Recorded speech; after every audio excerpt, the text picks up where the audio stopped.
All right, cool. Well, I am super excited to have you on, Kyle. I know you do a lot of different things behind like the scenes of building social media followings and building companies, and you're a fractional CMO and you're a founder of Nobody Studios. And like you just mentioned, another company launching in a few weeks, which is super exciting. I want to hear more about that. But if you could just start at like the beginning of your entrepreneurial journey, like what was your introduction to entrepreneurship and what sort of made you decide that you wanted to pursue that? Great question. I would say I've been an entrepreneur forever. I think some people embrace their entrepreneurial spirit later in life, but I mean, my first entrepreneurial journey, I remember buying packs of foil, like basketball cards and baseball cards, and I think I was probably in first grade or second grade, and I was just putting them in cases, and then I would trade them in the bathroom of school, and I would get more lunch money, and usually I'd buy that for like an upgraded snack or some chocolate milk. Like, I mean, very early on in my life, I understood that like if I just change something, it could be worth more than it was when I first touched it. And that was like, that's all I needed to know. Since then, I've been doing the same thing, just with more expensive things. Yeah, just changing the packaging. That's Yeah, just well, or an idea or a concept or an artist or a brand or just I realized that as humans we have this innate capability to just add inherent value to something. And so, if we can align what we care about and we can inject that energy into something, then it's going to be worth more than it was when we first interacted with this. So, yeah, I mean, that's just a basic, I think, energetic concept of entrepreneurial spirit, but that holds true from when I was as long as I can remember. yeah. Wow. So then like growing up, did you have like a career or a business that you wanted to start since you were young, or was that something that sort of just like fell into place as you got older?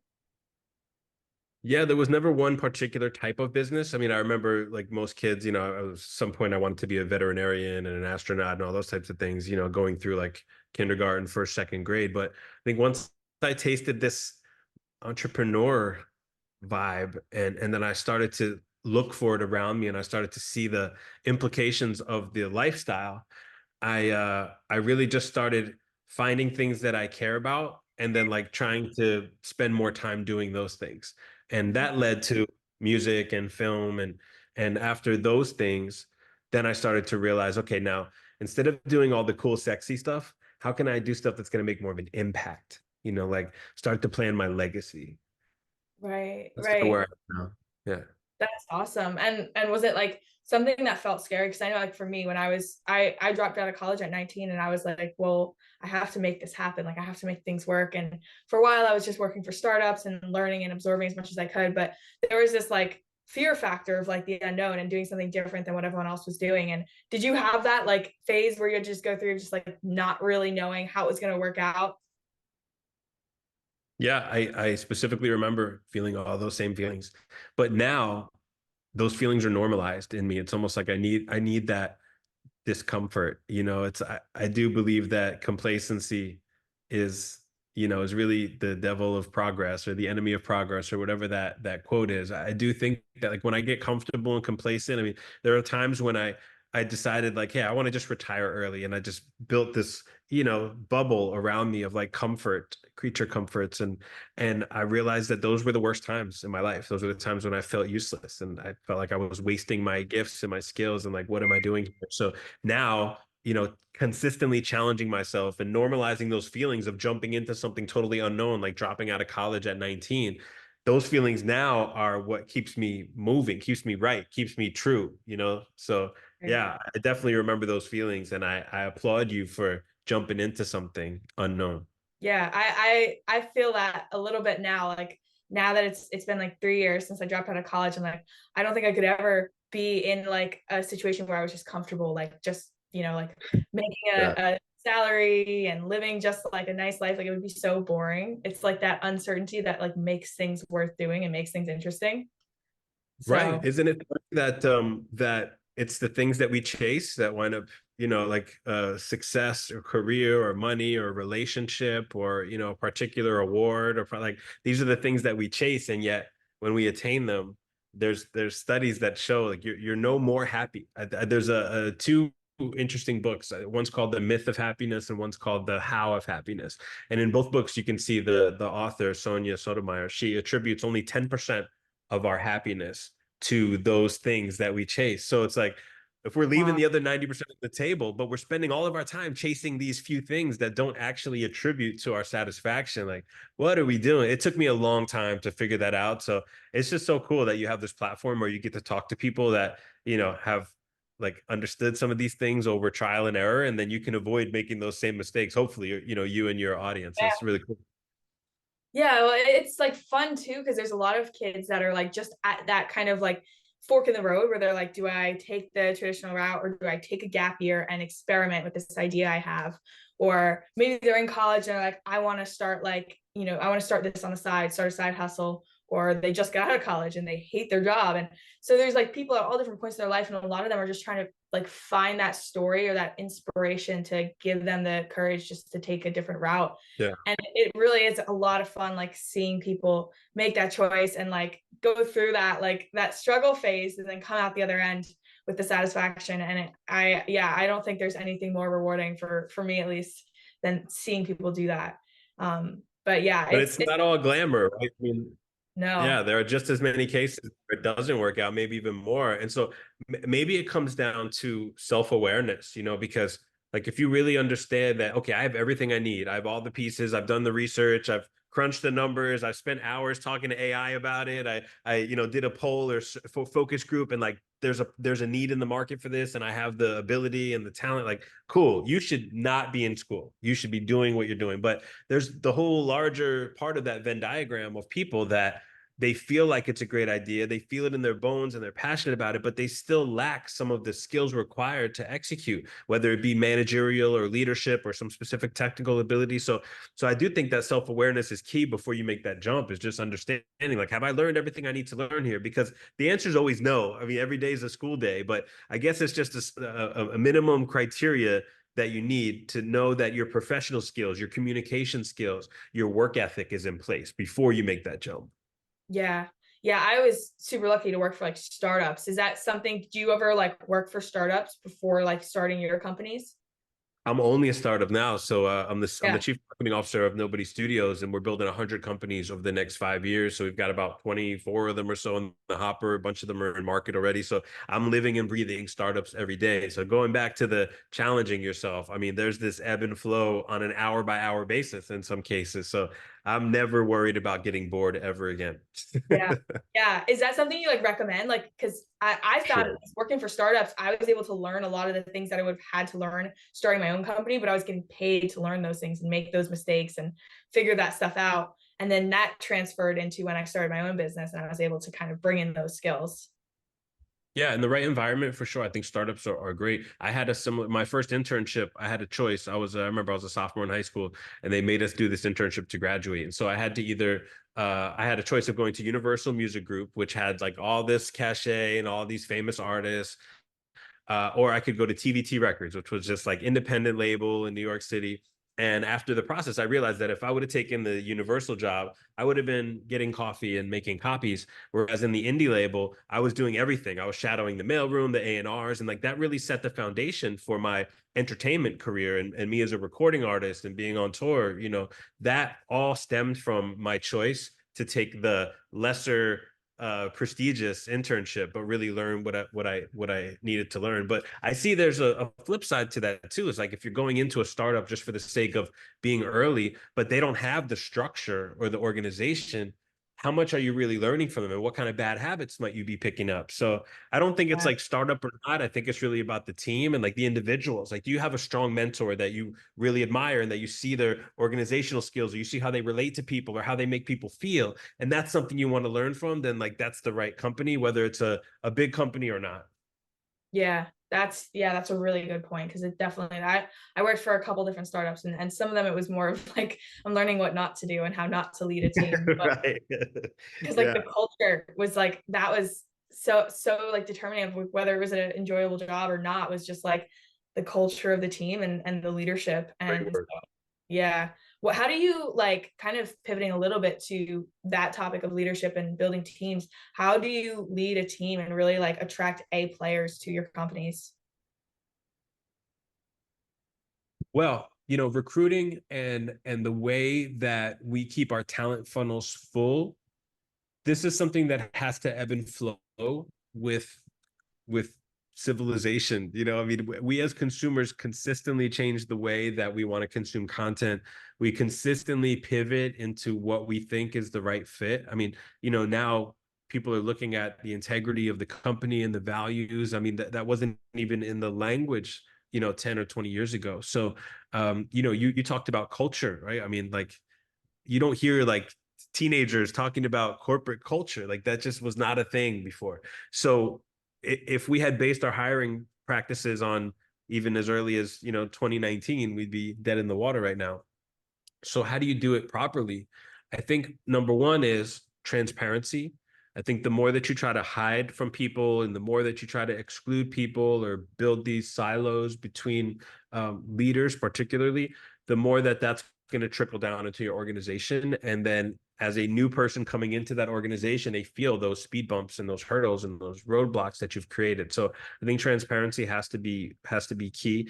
And then, people first. So oftentimes, traditionally, we would build roles and say, okay, the company needs this particular role, and let's find someone that fits in this box. And we've changed our approach to really just talk about, okay, who's the right person for this? And then how do we shape the role around the value that we can extract from this person? So it's kind of reverse engineering the way that we recruit. Obviously, there are specific skill sets we need to look for, but the fit culturally becomes more important than if you can do a job that you might be able to learn, or take a master class, watch a few YouTube videos. Maybe we hire an agency to teach you for the first 90 days and now you're off to the races. Whereas coachability and accountability and things like that, we can't train, we can't teach. There's no somebody going to come in 90 days and give you a workshop around that.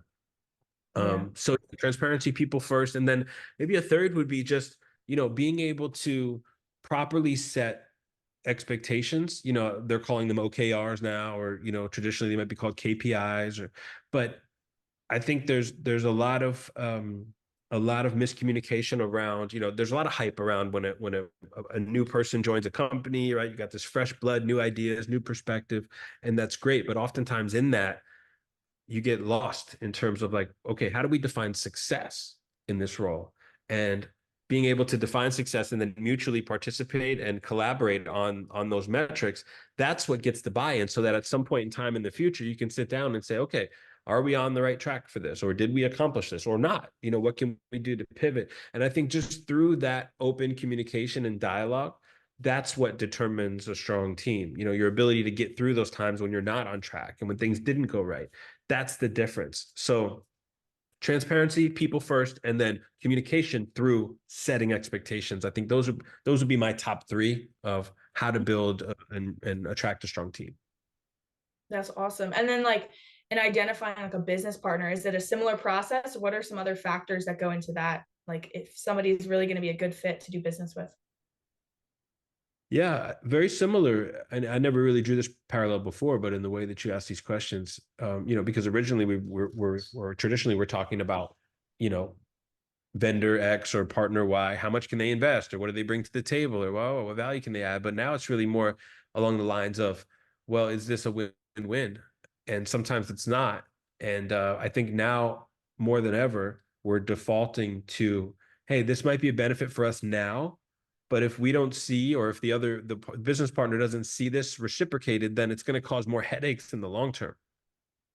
So, I think as interestingly as quickly as we're moving as a society, and as quickly as AI is changing the way we're doing everything, the way that we vet business partners is largely the same. I think we're actually reverting back to how we used to do it, instead of just, asking about, okay, what can I attain from this as quickly as possible to boost my business? It's, well, what is this going to look like over the course of the evolution of our relationship?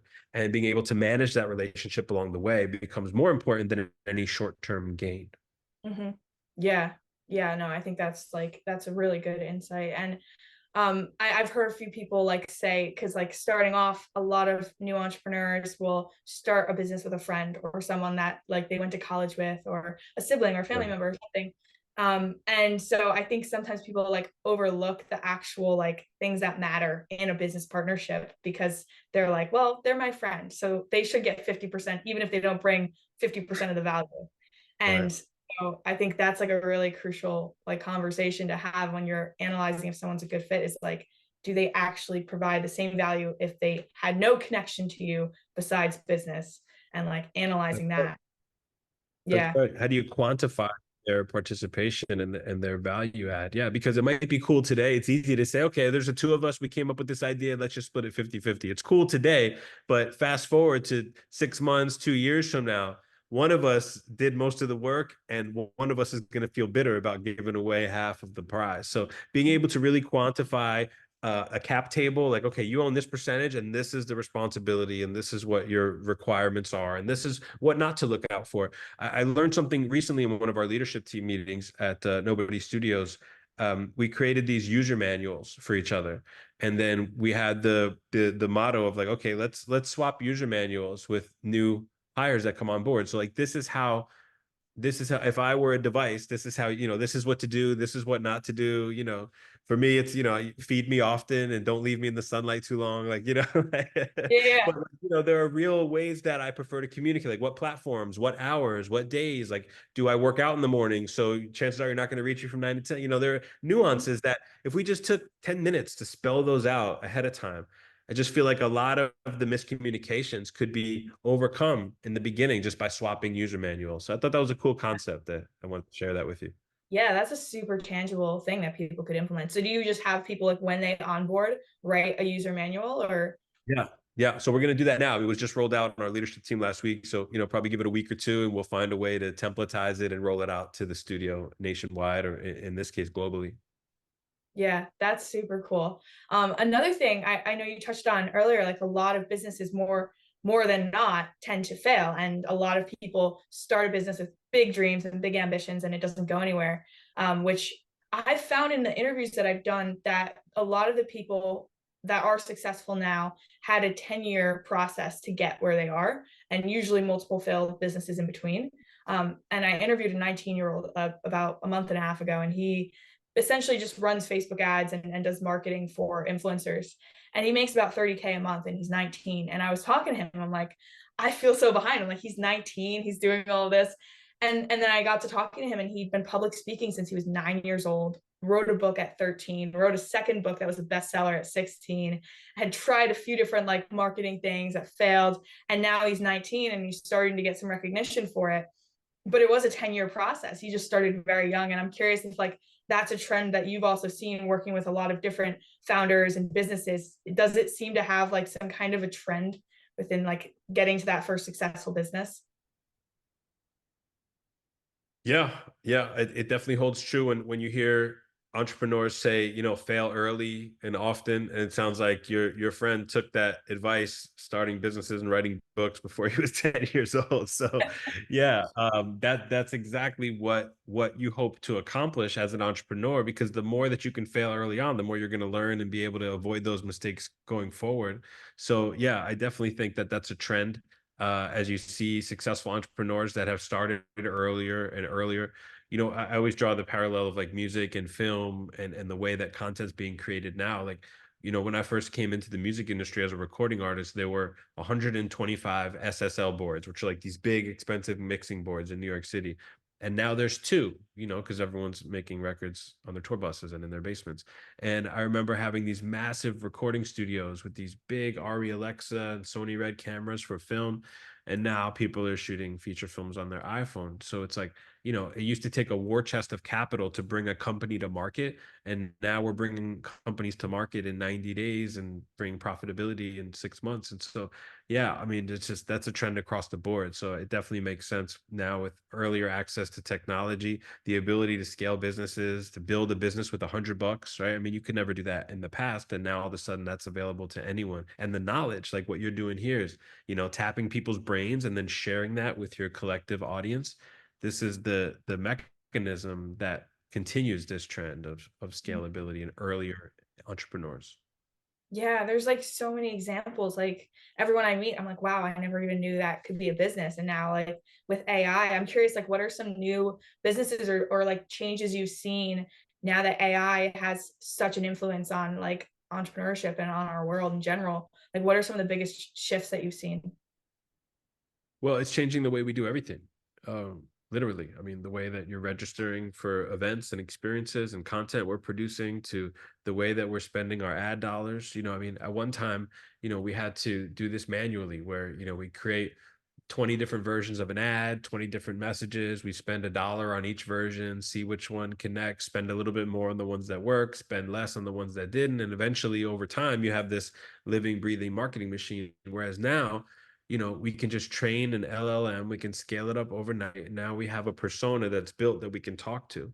So now we're talking to our consumers. Hey, what do you think about this ad? What don't you like about it? How about this? You spend an hour with that, and now you can avoid all the test marketing because we've done that all in a bubble, risk-free, with no public visibility. And we've done all this in our little marketing lab. So now when we go to market to actually spend money, we're spending money on something that's de-risked.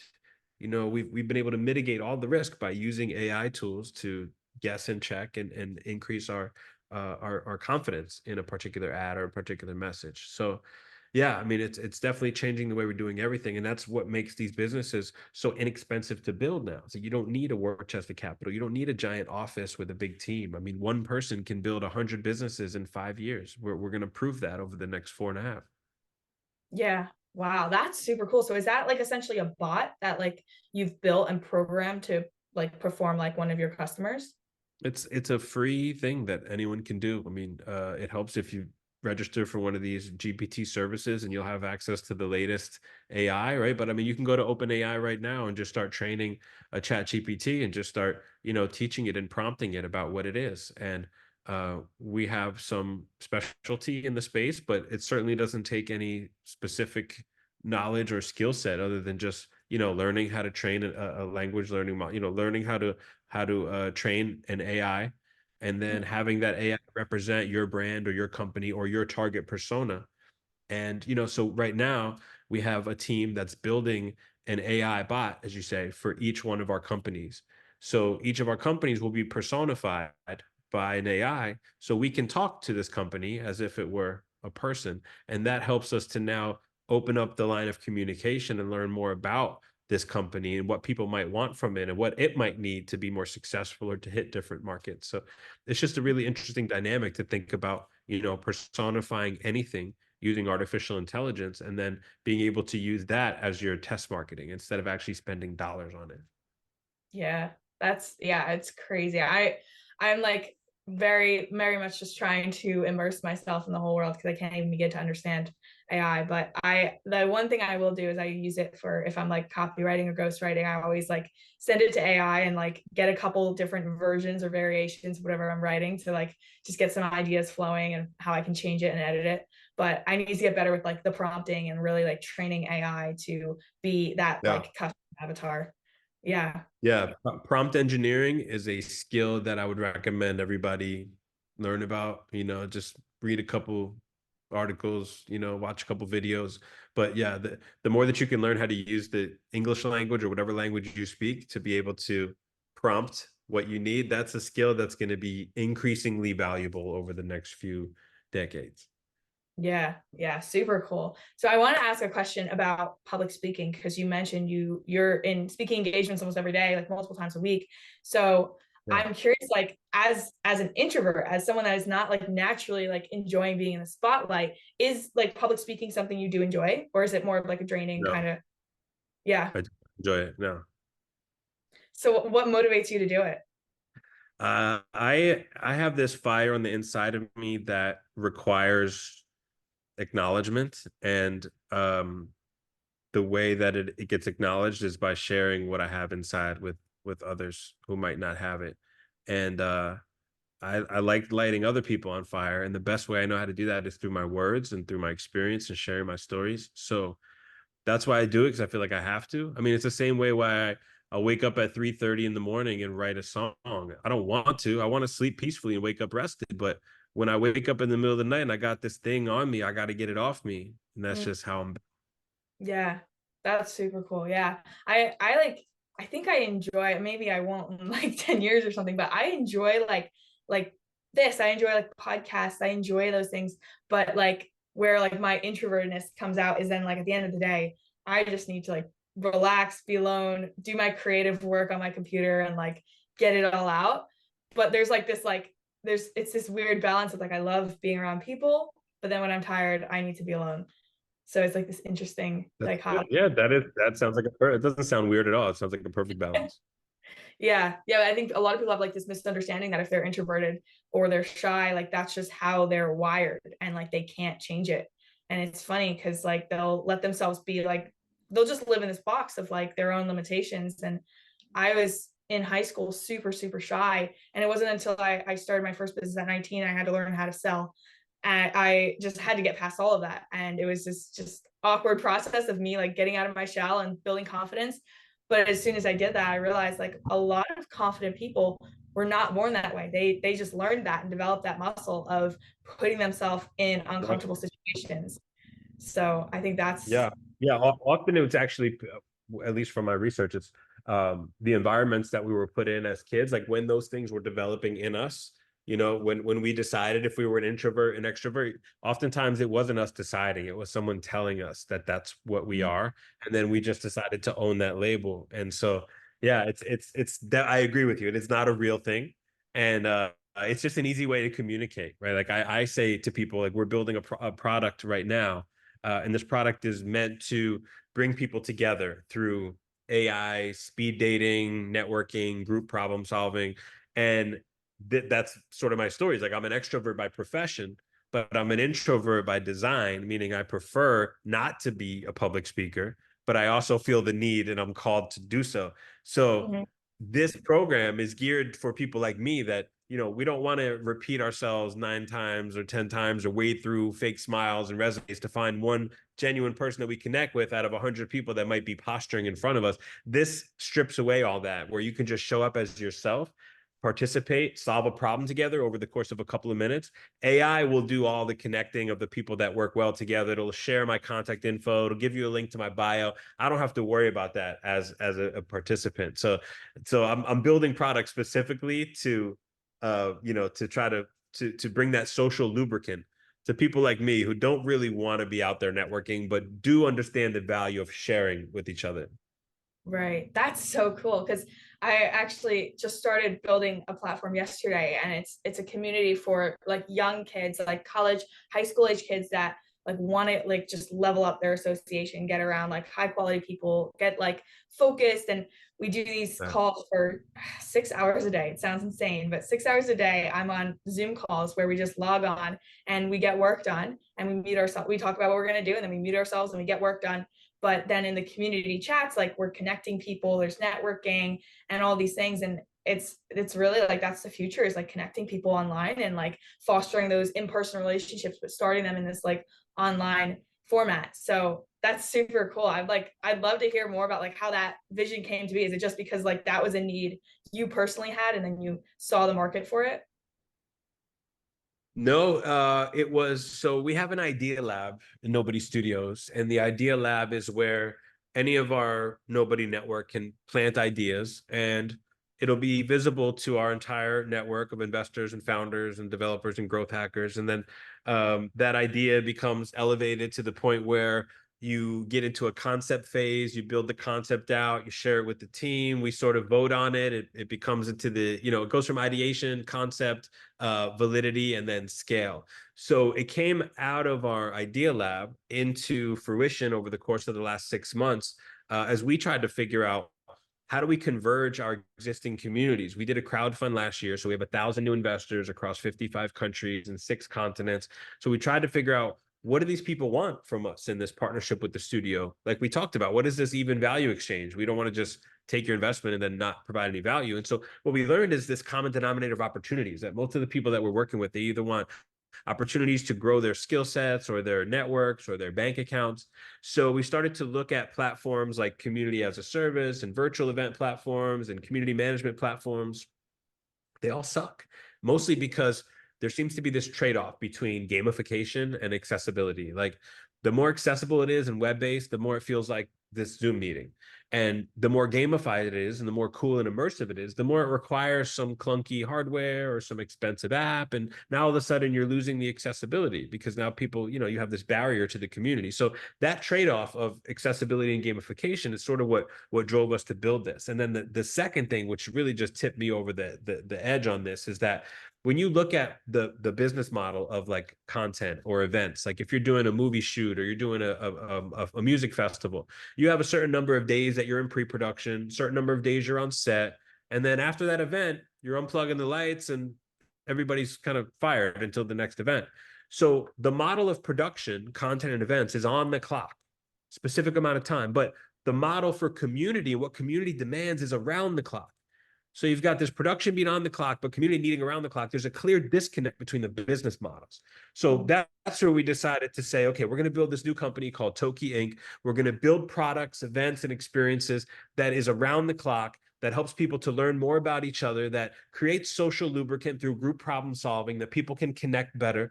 And we have this marketing lab to be able to test things in different environments so that we can figure out what our communities actually want, what actually do they see value in, and then we're going to produce more of that. And we're building these in a way that layers into any existing event or any existing community.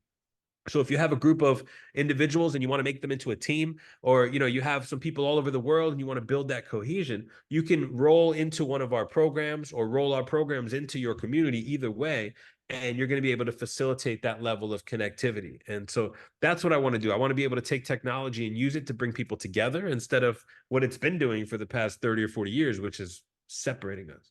Yeah, that's super cool. So is it going to be like an international network? Yeah. So, I mean, just think about any other like web-based, like Zoom. You sent me the Zoom link and we hopped on. So in the same way, if I were to send you a link to a web app, you and I could be interfacing on a problem that we could be solving together on a timer with some gamified way to learn more about each other. And then at the end of that session, it might send me all the background because it's scrubbed your social accounts, it's scrubbed the public database, it's connected us on different things, on interests and things that we've liked in the past.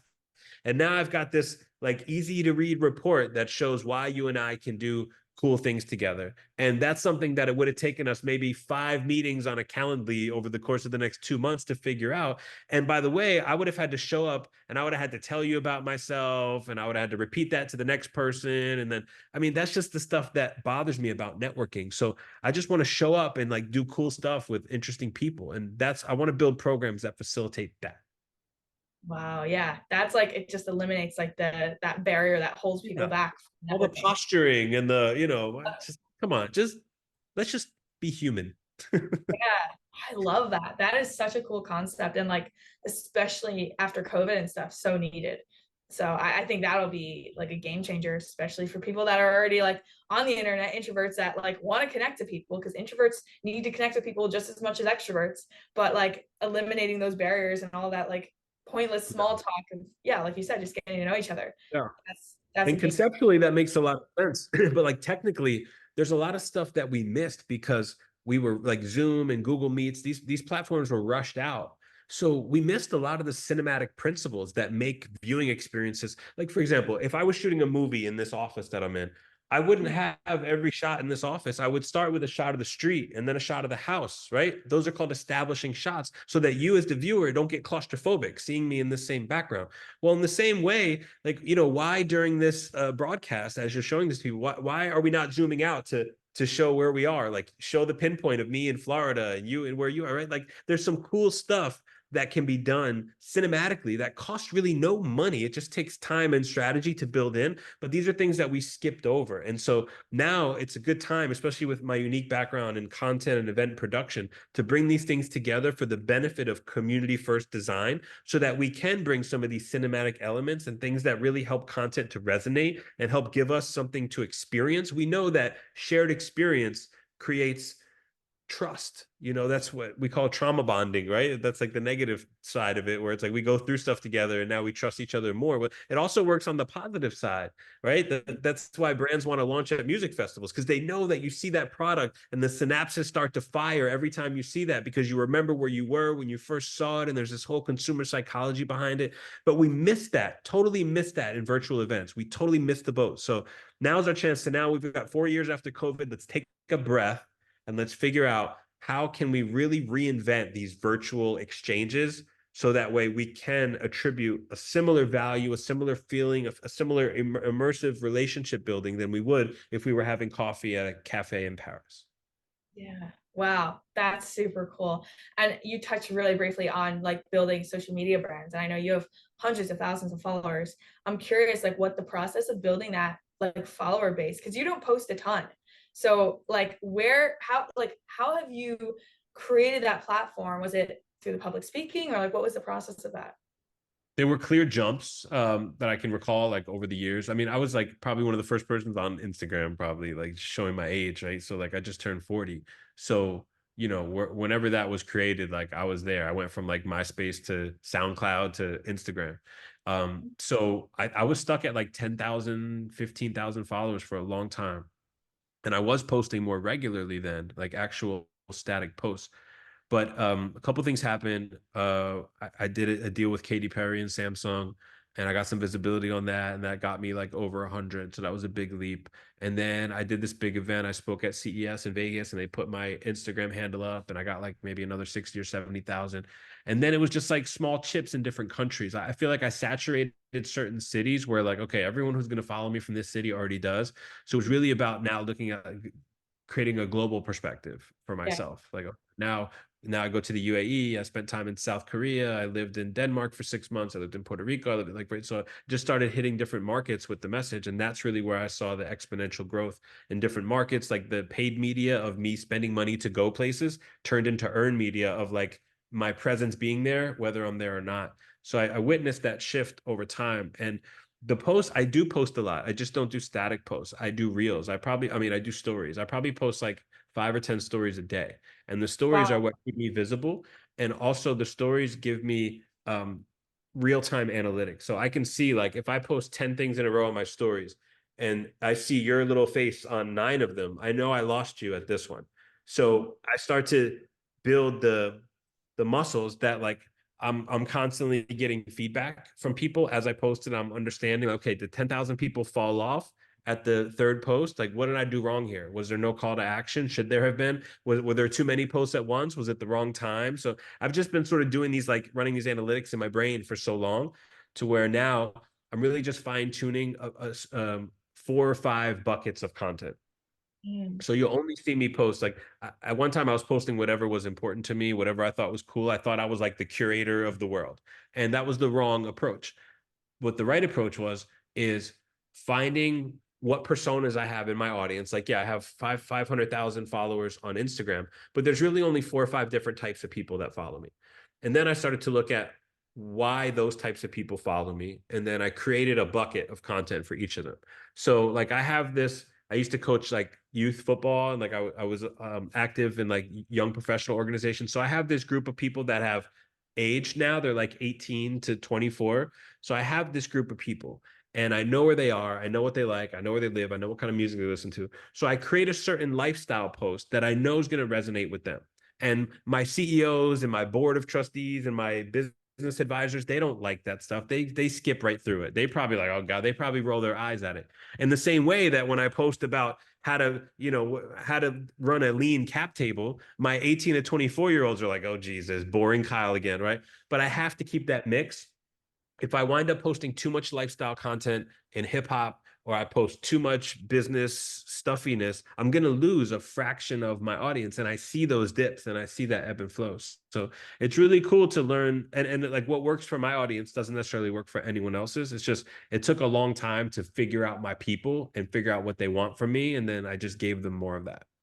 That's super, yeah, super insightful. I don't think people think of like breaking up their audience into segments, but I heard you know who Alex Ramosi is? I've heard the name before. Remind me. He's the founder of Gym Launch. He started off with like a chain of gyms, then he started licensing his model for like selling memberships. And that turned into Gym Launch. And then he created a software company called Allen and then a nutrition line called forget what it's called, but he sold all of them for like, I don't know, like millions and millions of dollars. He's worth over $100 million now, but he just does like venture capitalism. And he invested into a platform called School, which I use, Skool. But he has this like he was talking about like his followers, and he's got his gym people that follow him from his gym days. He's got his finance bros that follow him for like his investment strategies. He's got like the people that just follow him for like the fact that he has this like mantra like never skip dessert. So he's got like that crowd of people that follow him. He's got like a few different segments, and he Foodie. talks about how it's like that's what makes a brand. Like you are the brand, all those different elements of your personality. Like Joe Rogan doesn't just talk about one thing. Like he talks about aliens and he talks about health and he talks about sports and all these things. And like when you are a brand, like you have different followers or different followings within your following. So I think that's like really Yeah. just like a essential realization. Like your following is going to be made up of different segments. Yeah, well, what I like about Alex is that he found the common denominator. So if you notice, he's vertically integrated. All the companies that you said are surrounding that one product, like health and fitness. So Mm-hmm. all the stuff that he did was catering to the same audience, just finding new ways to tap into that vault. Whereas from my perspective, I'm scattered. So like I have a vault here and a vault here and a vault here. So I think, Alex is very blessed and smart to do that in the way that he did it. I think most entrepreneurs don't have that luxury of being able to set that up. But I would definitely say that if you do have that luxury, to start thinking like Alex of putting things that are what we call brand expansion. They're just extensions of one brand. So you have brand X that caters to Y. So let's do X plus one and X minus one. Don't deviate too far from the core, and you can continuously expand your brand and hit all the spokes around it. And now it sounds like he's got a wheel that's just turning for him. So really Yeah. cool to hear those success stories. And I think that's great that you bring that to your audience.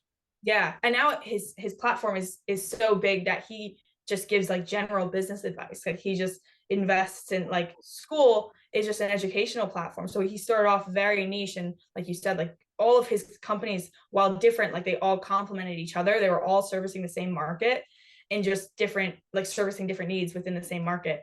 And then he like once he sold those, he just like went all in on like investing into like blockchains and all sorts of small businesses. But yeah, he really emphasizes like if you're too like broad, you're not going to be as good as that person that's super niche. You're competing with the Right. person that's all in on that one thing. If you're trying to do 10 different things, which like I have like business ideas every day and I just write them down in a notebook and I'll share them with people because I'm like, if I don't share them, then I'm going to try and do them. So I'll just share them with my audience or whatever.